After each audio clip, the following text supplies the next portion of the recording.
BRS party రజతోత్సవ సభకు సంబంధించి దాదాపు ఏర్పాట్లన్నీ కూడా పూర్తయినాయి.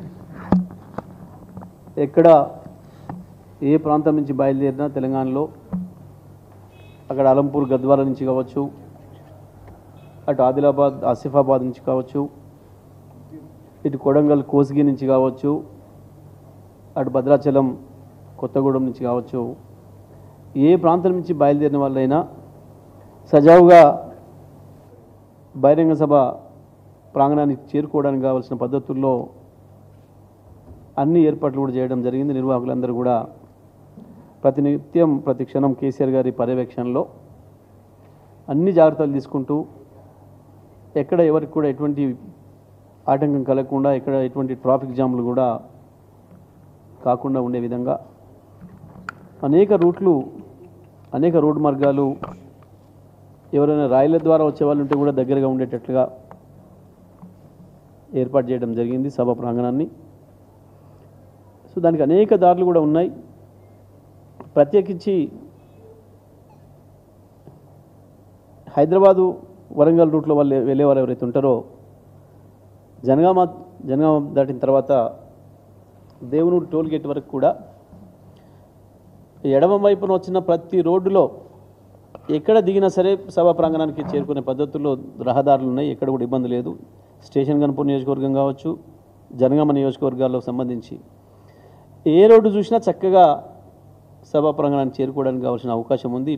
ఇటు తరిగొప్పల మండలం నుంచి వెళ్ళి ఇటువైపు కావచ్చు హుస్నాబాద్ రూట్లో, అటువైపు ధర్మసాగర్ ప్రాంతం నుంచి వెళ్ళి కావచ్చు, ఎటు నుంచి వెళ్ళినా కూడా అన్ని వాహనాలు కూడా అక్కడ చేరుకుంటే పార్కింగ్ సంబంధించి కూడా గత చరిత్రలో ఎప్పుడు లేని విధంగా బ్రహ్మాండంగా పార్కింగ్ కూడా దాదాపు 1100 ఎకరాల పైగా చుట్టూ పార్కింగ్ స్థలాలను కూడా అక్కడ నిర్వాహకులు చేయడం జరిగింది.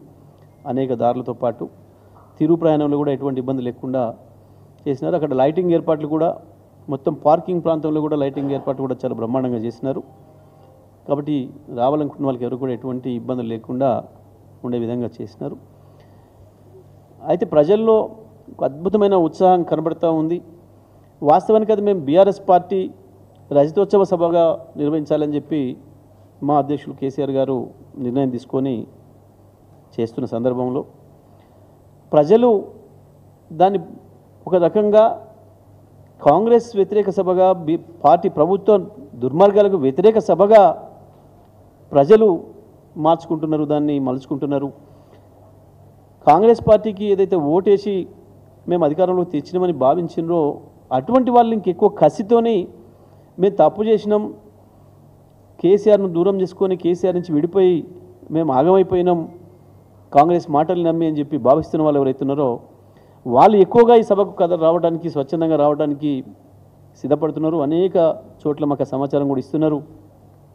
సార్ మేమే వస్తాం, స్వచ్ఛందంగా వస్తామని చెప్పి అది నెమ్మదిగా అసలు గ్రామాలలో ఒక పండగ వాతావరణాన్ని సృష్టిస్తూ ఉంది. ఏ రాజకీయ పార్టీకి కూడా ఎటువంటి ఆదరణ రాలేదు గతంలో. వాస్తవానికి ఈ దేశంలో అనేక రాజకీయ పార్టీలు ఉన్నాయి. మేమే కొత్త వాళ్ళం, మాకంటే పాతయి 40-50 ఏళ్ళ ఇండస్ట్రీ, 70 ఏళ్ళ ఇండస్ట్రీ, మేము 140 ఏళ్ళ ఇండస్ట్రీ అని చెప్పుకుంటున్న పార్టీలు చాలా ఉన్నాయి. చాలా పార్టీలు చాలా సభలు చేసుకున్నాయి. కానీ ఏ పార్టీ సభ కూడా ప్రజల్లో చర్చకు దారి తీయలేదు. కానీ ఒక బీఆర్ఎస్ పార్టీ, కేసీఆర్ గారి పార్టీ నిర్వహిస్తున్న సభకే ఆ ఆదరణ వస్తూ ఉంది. గత చరిత్ర చూసుకున్నప్పుడు కూడా మేము పెట్టిన సభలే ఇప్పటి వరకు భారతదేశంలో రికార్డుగా ఉన్నాయి. మేము పెట్టిన సభని ఇంకొక సభ ఇంకోటి రికార్డ్ బ్రేక్ చేసుకుంది మేమే చేసుకున్నాం తప్ప ఇంకెవరితో కూడా కాలేదు. ప్రజల యొక్క స్వచ్ఛంద భాగస్వామ్యం, బీఆర్ఎస్ పార్టీకి గులాబీ జెండాకు ఆ రకమైన ఆదరణ ఉంది. గతంలో సభ్యత్వ నమోదు సందర్భంలో చూసినప్పుడు కూడా మా పార్టీ సభ్యత్వం కావాలని చెప్పి ప్రజలు వచ్చి ఇళ్లలో అడిగి, గులాబీ జెండా కప్పుకున్న వాళ్ళు కనబడితే అడిగి నాకు సభ్యత్వం కావాలని చెప్పి తీసుకున్న సందర్భాన్ని చూసినాం. రోడ్డు పైన బెంచి కుర్చేసుకొని కూర్చుంటే సీరియల్లో నిలబడి సినిమా టికెట్లకు వచ్చినట్టుగా నిలబడి సభ్యత్వం తీసుకున్న సందర్భం కూడా ఒక టీఆర్ఎస్ పార్టీకి సొంతం. మరి ఆ పద్ధతుల్లో ప్రజల్లో ఆదరణ వస్తుంది. ఇవాళ చర్చ, గ్రామాలలో చర్చ బ్రహ్మాండంగా జరుగుతూ ఉంది. ప్రజలు కూడా 4-5 రోజుల ముందు నుంచే ప్రారంభమైన ప్రత్యేకించి ఏ రైతాంగం అయితే కాంగ్రెస్ పార్టీ చేతిలో ఘోరంగా దెబ్బతిన్నదో మోసపోయిందో ఈ ప్రభుత్వం చేతితోని మోసానికి గురవుతుందో ఆ రైతాంగం ఇవాళ ఇంకెక్కువ కసిగా ఉన్నారు. కేసీఆర్ కనపడాలి, పోయి ఆ ఎలకతుర్తి మట్టిని ముట్టుకోవాలి, మేము చేసిన పొరపాటును సరి చేసుకోవడానికి ఒక మార్గం అని చెప్పి భావిస్తూ ఉన్నారు. అందుకే ఇవాళ ఎడ్ల బండ్లతోని 4 రోజుల క్రితమే ప్రారంభమై వాళ్ళు ఎటువంటి ఇబ్బందులు వచ్చినా తట్టుకొని బ్రహ్మాండంగా ముందుకు పోతూ ఉన్నారు. ఎట్టి బస్సులో సభ ప్రాంగణాన్ని చేరుకొని తీరాలి అని చెప్పి పట్టుదల కనబడుతూ ఉంది. దారంటే కూడా రైతాంగం, ప్రజలు, మహిళలు పెద్ద ఎత్తున స్వాగతిస్తూ ఉన్నారు. అదే కాకుండా చాలా చోట్ల నుంచి కూడా ఇవాళ పాదయాత్రలతో బయలుదేరినరు, సైకిల్ ర్యాలీల ద్వారా బయలుదేరినరు, ఇంకా అనేక రకాల పద్ధతుల్లో ప్రజలు వస్తూ ఉన్నారు. దూర ప్రాంతాల నుంచి కూడా కొంతమంది మోటార్ సైకిళ్ళ మీద, కొంతమంది మేము ఆటోలకి కూడా తీసుకొని వస్తామని చెప్పి బయలుదేరుతూ ఉన్నారు స్వచ్ఛందంగా. చాలా చోట్ల నుంచి మహిళలు కూడా మేము వస్తాము అని చెప్పి డిమాండ్ చేస్తూ ఉన్నారు. కానీ మేము ఇప్పుడున్న పరిస్థితులలో ఈ ఎండలు కావచ్చు, దూరభారాన్ని కూడా దృష్టిలో పెట్టుకొని కేసీఆర్ గారు విజ్ఞప్తి చేసినారు. మహిళల్ని కూడా ఎక్కువగా తీసుకురాకండి, ఇబ్బంది పెట్టకండి, మళ్ళీ వాళ్ళు సేఫ్ ఇంటికి చేరుకోవాలి, వాళ్ళకు ఉండే ప్రత్యేకమైన అవసరాల దృష్ట్యా దారి బట్టి ఇబ్బంది పడతాం, ఎండలు కూడా తీవ్రంగా ఉన్నాయి ఇటువంటి పరిస్థితులు అని చెప్పి చెప్పడం జరిగింది. వారికి విజ్ఞప్తి చేయడం జరిగింది. వీలైనంత మేరకు డిస్కరేజ్ చేయండి అని చెప్పి. నిన్న మొన్న నుంచి మాకు చాలా విజ్ఞప్తులు వస్తున్నాయి.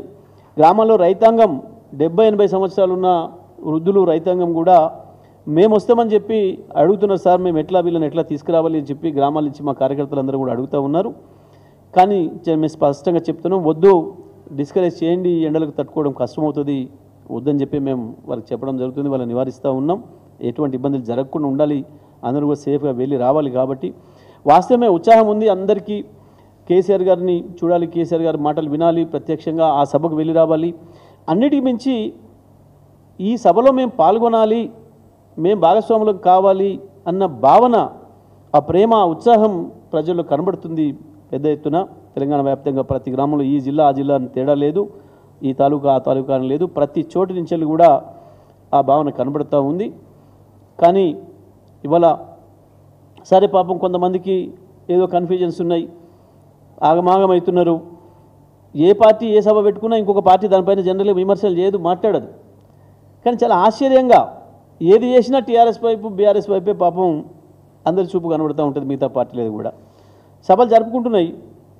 కాంగ్రెస్ పార్టీ మొన్న ఒకటి ఏదో రాజస్థాన్లో చేసినట్టుంది, మళ్ళీ ఇవాళ నిన్న వాళ్ళ హైదరాబాద్ కూడా చేసినట్టుంది. కానీ ఎవడు పట్టించుకుంటున్నాడు? మేమేం అడగలేదే, మీరు ఎందుకు చేస్తున్నారు ఇక్కడ హైదరాబాద్లో, మేము ఎప్పుడు అడగలేదే. వాళ్ళ సభను ఎందుకు పెట్టుకున్నారు, గాడెందుకు పెట్టుకున్నారు, గీడెందుకు పెట్టుకున్నారు కూడా మేము ఎప్పుడు అడగలేదు. పాపం వాళ్ళకు తోడు బీజేపీ కూడా పాపం ఎందుకో వాళ్ళకి చాలా దుగ్ధ కనబడుతూ ఉంది.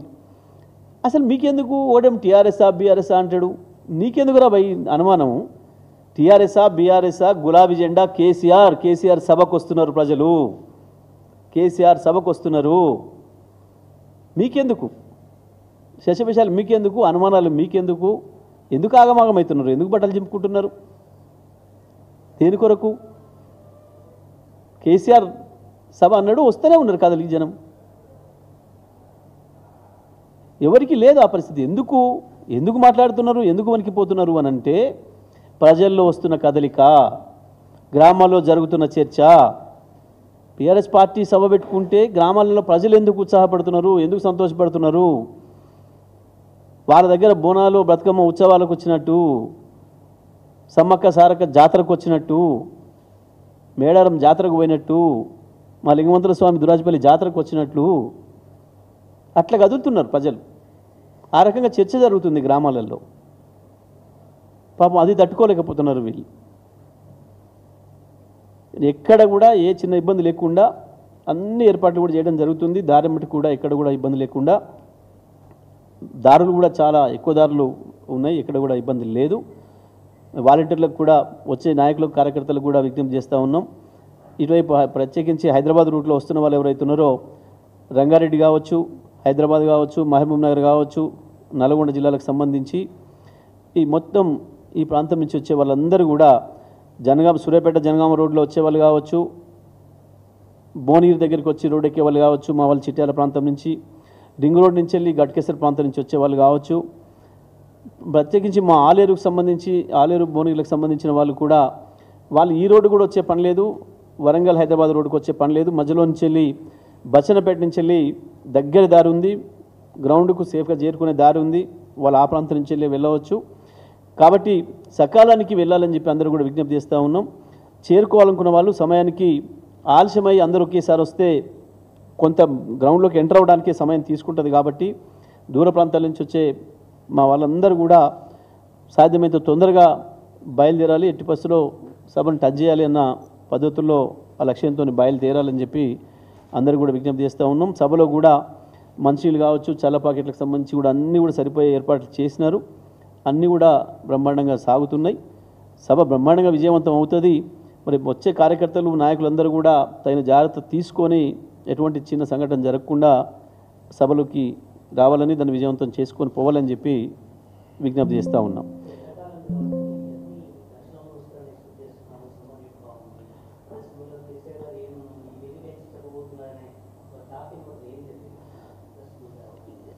సభకు ఇంత అని లెక్క వేయడానికైతే స్కోప్ లేదు. లెక్కకు మించి వస్తారు, అందులో సందేహం ఏం లేదు. ఎందుకంటే ప్రతి గ్రామం నుంచి కదలాలన్న పట్టుదల కనబడుతుంది. సరే, మేము దూరమైనప్పుడు కొంత ఆదిలాబాదు కావచ్చు, ఆసిఫాబాదు, ఇటు ఆలంపూరు, గద్వాల, ఆ దూరం ప్రాంతాలు ఏవైతే ఉన్నాయో అక్కడి నుంచి వీలైనంత మేరకు కార్యకర్తలు ఊరుకు ఒకరిద్దరే పార్టిసిపేట్ చేయండి, అందరూ కూడా మీకు ఉంటుంది కానీ కోరిక, అంత దూరం నుంచి వస్తున్నారు కాబట్టి ఇబ్బంది పడకుండా అని చెప్పడం జరిగింది కేసీఆర్ గారు. అయినప్పటికీ అక్కడి నుంచి అంత దూరం నుంచి వెళ్ళి కావచ్చు, దగ్గర నుంచి వెళ్ళి కావచ్చు, ప్రతి గ్రామం నుంచి ఒత్తిడి ఉంది. ఒక ఊర్లో 50 మంది వస్తారని అంచనా చోట మేము 100 మంది తయారైనారు, మా ఊర్లో 150 మంది తయారైనారు, మేము వస్తామంటున్నారు, మేము రాకుండా మీరు ఎట్లా పోతామంటున్నారు అని చెప్పేసి బాగా అటువంటి మాకు వస్తూ ఉన్నాయి. కాబట్టి ఇక ఇంత అని చెప్పడానికి వీలే లేదు, అంత పెద్ద ఎత్తున వస్తారు. మా సభలు గతంలో మేము ఎట్లయితే ఒకటికొకటి రికార్డ్ బ్రేక్ చేసుకున్నాము ఒకదాని తర్వాత ఒకటి, ఇది కూడా ఒక రికార్డ్ బ్రేక్ను చేస్తుంది. ఆ సభలు ఆ స్థాయిలో వస్తారు.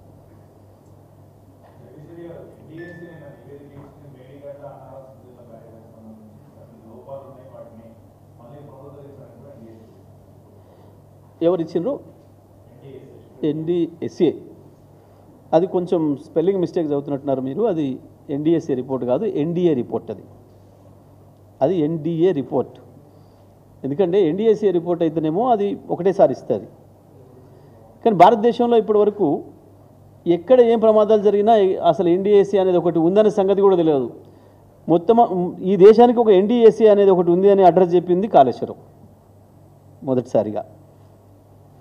కానీ అది NDSA రిపోర్ట్ కాదు, NDA రిపోర్టు. కాంగ్రెస్ బీజేపీలు కలిసి తయారు చేసిన NDA రిపోర్ట్.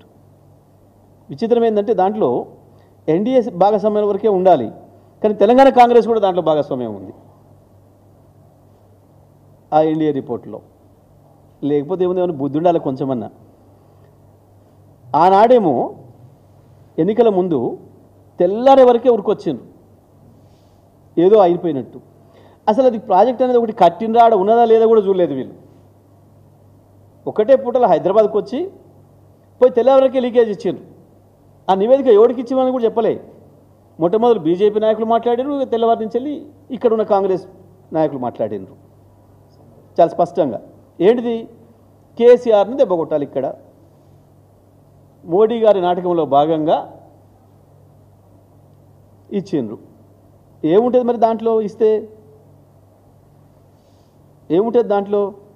ఇక అది ఊళ్ళల్లో ఒకటి ఉంది మొరటిగా చెప్తే, కానీ దేనికో రాసుకొని పారేసుకోమంటారు ఎవడో. నేను కాగితం తెస్తే గట్ట రాసుకొని పారేసుకోవడం కూడా పనికిరాదు ఆ నివేదిక.